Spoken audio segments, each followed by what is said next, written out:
Hi, I'm Bob Zimmerino with Taste It Missoula. This is my sidekick and friend. I'm Emily Seitz from the Good Food Store. Here in lovely Missoula, Montana.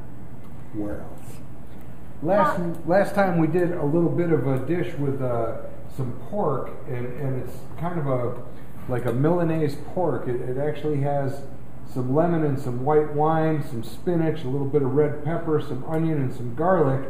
And then we finished it off with chicken stock because I didn't have pork stock. I finished it off with some chicken stock.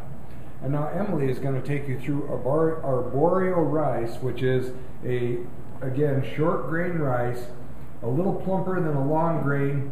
The outside adheres or takes in water, soaks in water a little bit better, causing a stickier, kind of a sweeter rice. Yeah. It's actually quite delicious. We have our stock that was left over after cooking this in that stock. The stock that's left over is being heated, and talk a little bit about the heating process, and then let's get started with our rice. So it's really important to make sure your stock is heated. You don't want to have it at a simmer. You want it to be just warm, because what we're going to be doing is the end result is a risotto dish. And the risotto dish is just like Bob was talking about. It's a silky, almost sort of nutty rice dish. Kind of creamy. Kind of creamy. And there's so many things you can add to it. It's a great sort of canvas to work with, so to speak. So we're going to help you figure out how to do that. And it's also a kind of time-consuming job, and you want to be mindful. You want to be mindful to add warm stock to a warm dish, or this will probably be a little hot. A hot dish. Hot dish, but you don't want your stock boiling. And what we're basically going to do is we're going to be stirring our rice and letting it cook. And it takes about 15 to 20 minutes. And it's not something you can walk away from. You have to keep stirring it. You got to keep working. Yeah, and we'll show you how it goes. So we're going to start with melting some butter. And I'll tell you this about risotto. It's kind of like, for years it's been the mystery rice. How do they do this? What is with risotto? Well, risotto is actually this arborio rice when it's prepared correctly.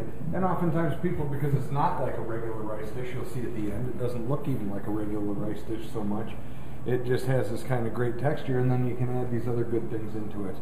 And a lot of times when people do just the arborio rice, they just use a little bit of chicken stock or even beef stock, whatever they choose to use. And you can make it vegetarian too. You don't have to have any kind of protein stock. You could do a Milanese risotto where you're just doing vegetable stock, and it's a really nice dish that's kind of all seasons too, because depending on what's in season, especially in the springtime, it's really nice to do a risotto with asparagus and peas. And any other kind of vegetable, or you can add shrimp to it, or meat. There's a huge variety you can work with. Pretty endless. Your butter's now melted, and you're adding in your rice. And just like when we were talking about our cashews the other day, we want to make sure that our rice is evenly coated with butter.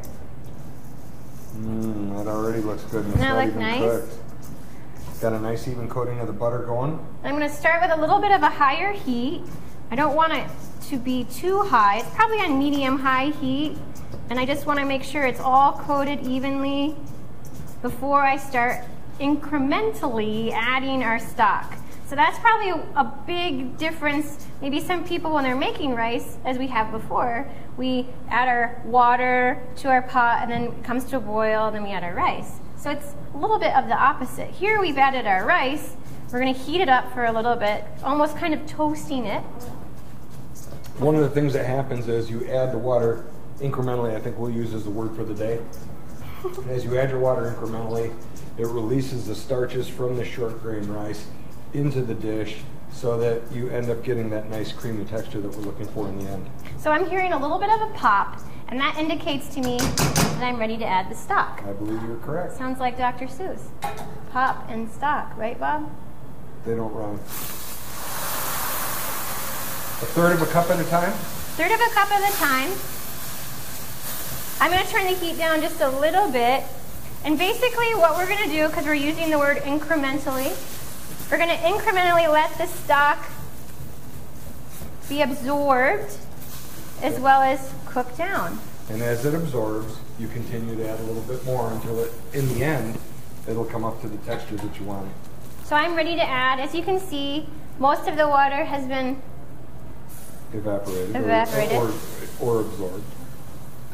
You say tomato. Well, some of it absorbs and some of it evaporates. True. It's true. That's a good point. I know, and if I wear a hat, no one will notice. So one of the things to think about is, at first, it's not necessary for me to be aggressively mixing this rice just yet. But as it starts to bulk up. Exactly. As it starts to bulk up, then you really don't want to walk away. You're going to have to keep moving it. Really move fast. You know, I really love that, before Bob was adding a little bit of lemon to his stock, and I think that is a great addition to a risotto dish. Well, especially if you're familiar with Milan, there's a lot of this sort of thing that goes on there, lemon and white wine combinations with dishes, and also some people use porcini, some people use portobello mushrooms, the thread of spinach. These are all great things and very popular. So we're down here finishing this arborio rice. God, I'm having a hard time.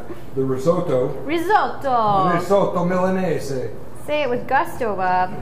Risotto Milanese with gusto, Bob.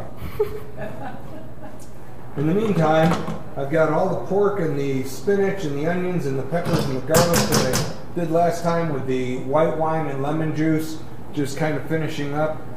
We are going to actually mix the two together and create a beautiful risotto dish. What I would like you to show them is kind of the texture of the risotto as it comes out of there. Here, take this again and show them how it really is kind of a creamy, sticky kind of concept. Yeah, and one of the it reminds me of a proverb in India about rice, Bob. Which is? Which is rice should be like brothers, close to each other but not stuck or sticky. Every time I hear that, it makes me seek. Okay, so I've heated up this stuff, and now I'm going to add it right into the pan. And there's still a little bit of liquid in the bottom here. I'm going to turn that stove off before I set my hair on fire. I've already done that once. Your arm hair, Bob? No, I was thinking my facial or head hair. I did that once back in the 70s. It was brutal. Kumbaya, Bob. So we're going to mix this all together. The heat's off here. And what we're just going to do is evenly distribute this beautiful pork. Looks great. And I love the lemon. The lemon, and you can not only smell the lemon, but the taste of the lemon in the rice was a dominant flavor. It was really quite good. It's bright and fresh. So why don't you put some in that plate and let's top it off. A little bit of cheese. Yeah, let's put some Parmesan right in there with it. Yeah, that's perfect. And I think we ought to put some pepper in there too. It's already got plenty of salt from the stock, but I do like that pepper flavor, not like my buddy Tor, who is the pepper king.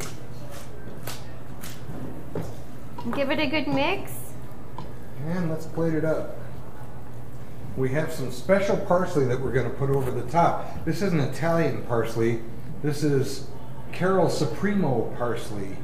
Yes, it's a beautiful... Let's do a little more cheese. Okay. And look at how nice and fluffy that parsley is. Going gorgeous, right over the top. Carol. Oh, it is absolutely beautiful. Gorgeous. Look at that. Look at that, Bon we appetito. should just do a parsley dish. Bon appetito. I'm Bob Zimmerino for MakeItMissoula.com. I am standing here with... Emily Seitz from the Good Food Store. Here in lovely Missoula, Montana. We'll catch you again next time with a whole new set of dishes. Thanks for watching.